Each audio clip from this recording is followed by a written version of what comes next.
साथियों नमस्कार, मैं रतनपाल भारती और आप देख रहे हैं नेशनल न्यूज लाइव। अगर आप इस चैनल पर नए हैं तो आपसे गुजारिश है कि इस चैनल को सब्सक्राइब करें ताकि हमारी हर वीडियो आप तक सबसे पहले पहुंचे। इस देश में समान सामाजिक व्यवस्था लागू करने के लिए जातिगत जनगणना कराया जाना काफी आवश्यक है।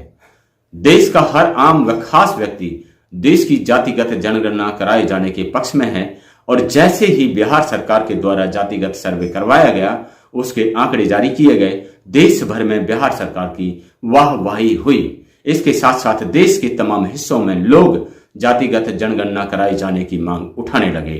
इस सर्वेक्षण से हुआ ये कि लोगों को पता लग गया कि इस देश के संसाधनों पर कुछ ही लोगों का कब्जा है। देश की लगभग 90% आबादी के पास जमीन, जायदाद, पैसा आदि संसाधन पर सीमित अधिकार है। वहीं लोगों को यह भी पता चला कि देश के शासन, प्रशासन और नौकरियों में ऊंचे ऊंचे पदों पर किन लोगों का कब्जा है। देश से जातिगत जनगणना व देश भर से जातिगत जनगणना व जातिगत सर्वे कराए जाने की मांग उठने लगी, जिससे केंद्र सरकार में बैठी भाजपा और आरएसएस, जो नहीं चाहते कि इस देश में लोगों को जातिगत सच्चाई का पता चल पाए, उसके पैरों तले जमीन खिसक गई।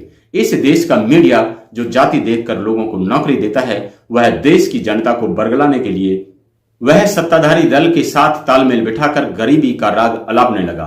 प्रधानमंत्री नरेंद्र मोदी तक इस मामले से पीछा छुड़ाने में नाकाम महसूस कर रहे हैं, जिसके चलते अपनी रैलियों के भाषण में वह जनता को गुमराह करने की नीयत से बताते हैं कि विपक्षी दल देश को जातियों के नाम पर बांटने का प्रयास कर रहे हैं, जबकि कांग्रेस के साथ साथ अन्य विपक्षी दलों का मानना है और वही इस देश की जनता का भी मानना है कि अगर जातिगत सर्वेक्षण उजागर हुए तो इससे देश के संसाधनों पर सभी लोगों की समान हिस्सेदारी सुनिश्चित हो पाएगी।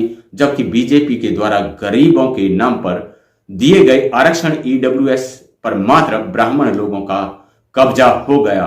वहीं जितनी भी सवर्ण जातियां हैं, उनके किसी भी व्यक्ति को इस आरक्षण का कोई लाभ नहीं मिल पाया।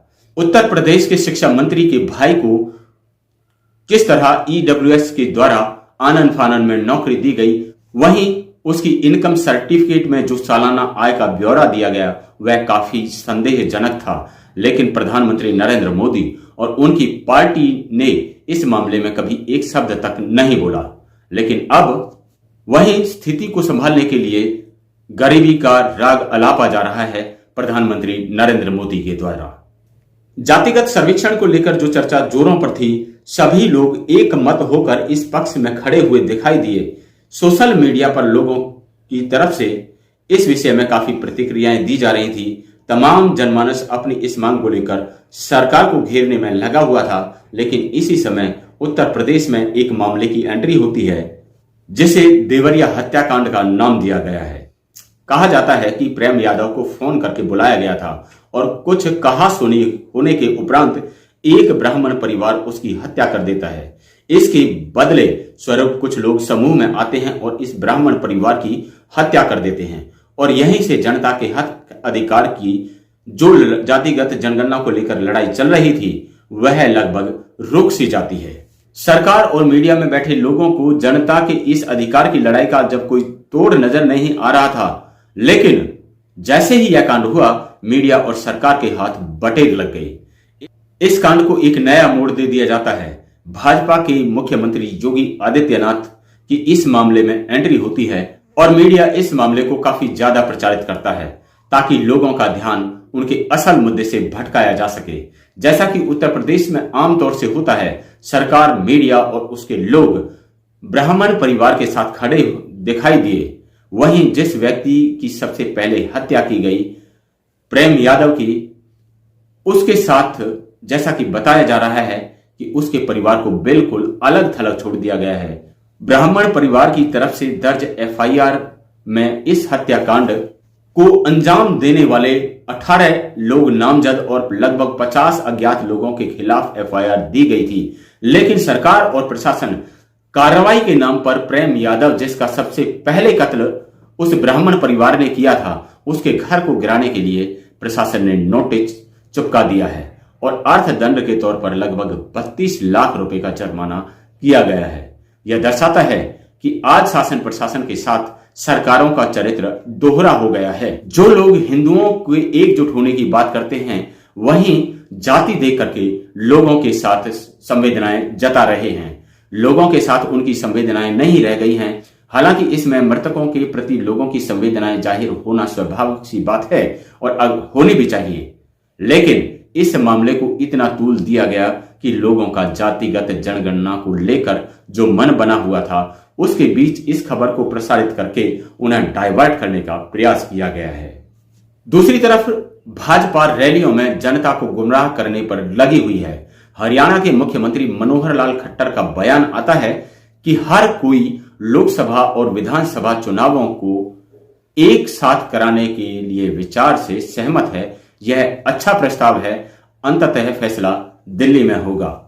तो इसका मतलब यह है कि सरकारें लोगों को अधिकार देने के पक्ष में नहीं है, क्योंकि जब भी चुनाव होता है सरकारों में बैठे हुए लोग जनता के बीच जाने के लिए मजबूर होते हैं और उन्हें जवाब देना पड़ता है। जो भी जातियां जनता के साथ होती हैं, जो जनप्रतिनिधि लोगों से वादा करके उनके वादे पर कायम नहीं रहते हैं, महंगाई, शिक्षा और स्वास्थ्य पर उन्हें लोगों के बीच जाकर जवाब देने के लिए मजबूर होना पड़ता है। वहीं सरकारों को भी महंगाई पर कुछ लगाम लगाने के लिए मजबूर होना पड़ता है, जैसा कि हाल ही में सिलेंडर के दाम कम किए गए। लेकिन मुख्यमंत्री मनोहर लाल खट्टर के बयान से लगता है भाजपा किसी भी सूरत में लोगों को उनके सवालों के जवाब नहीं देना चाहती और न ही महंगाई से जनता को राहत देना चाहती है। इसके साथ साथ शिक्षा, स्वास्थ्य और रोजगार, यह मामले भी कभी बीजेपी की किताब में थे ही नहीं, क्योंकि हरियाणा के अंदर ही हजारों की संख्या में स्कूलों को भाजपा के शासनकाल के दौरान ही बंद कर दिया गया। पिछले कुछ समय पहले अखबारों की सुर्खियों में भी देखने को मिला था। अगर देखा जाए तो बीजेपी की राजनीति में समान न्याय व्यवस्था किसी भी सूरत में फिट नहीं बैठती है। नरेंद्र मोदी गरीबी और अमीरी की बात करते हैं, लेकिन अब तक उन्होंने सिर्फ कुछ ही लोगों की गरीबी मिटाने का प्रयास किया है और उसमें देश के पूंजीपति शामिल रहे हैं। अडानी का कारोबार बढ़ाने के लिए और उनकी गरीबी मिटाने के लिए वह दूसरे देशों के साथ संधि करते हैं, चाहे बांग्लादेश का मामला हो या श्रीलंका का मामला हो। अडानी को व्यापार दिलाने के लिए मोदी जी का हाथ रहा है। देश के तमाम संसाधनों पर अडानी का जो कब्जा हो पाया है, वह नरेंद्र मोदी जी की देन है। इसके साथ साथ तमाम पूंजीपति व्यापारियों के पैसे माफ किए गए।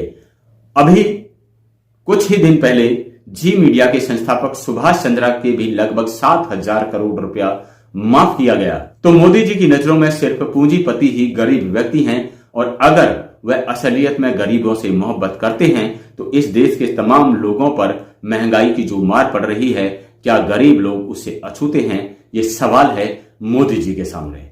जो 2 करोड़ नौकरियों का वादा मोदी जी ने किया था, वह झूठा साबित क्यों हुआ? यह एक गहन विषय है। जनता को भटकाने की नरेंद्र मोदी और बीजेपी के साथ साथ आरएसएस के तमाम लोगों की साजिश है, ताकि लोग अपने असल मुद्दे से हटकर उनके चुनावी प्रपंच में फंस जाएं और फिर से सत्ता इनके हाथ में आ जाए। अब देखना यह है कि देश की जनता अपने अधिकारों को चुनती है या फिर भाजपा, नरेंद्र मोदी और उनके सहयोगी दलों के बहकावे में आकर सत्ता इन्हीं के हाथों में सौंप देती है। लेकिन जब तक इस देश में जातिगत जनगणना नहीं कराई जाएगी, इस बात पर गहन मंथन नहीं होगा कि लोगों में संसाधनों का समान वितरण हो, तब तक जनता के साथ किसी भी सूरत में सामाजिक न्याय होना संभव नहीं है। इस मामले पर क्या है आपकी राय? कमेंट में हमें जरूर बताएं। वीडियो को लाइक करके ज्यादा से ज्यादा शेयर करें, और अगर चैनल पर नए हैं तो आपसे गुजारिश है कि इस चैनल को सब्सक्राइब करके ऑल वाला बटन जरूर दबाएं। अगले वीडियो में आपसे फिर से मुलाकात होगी। तब तक के लिए नमस्कार।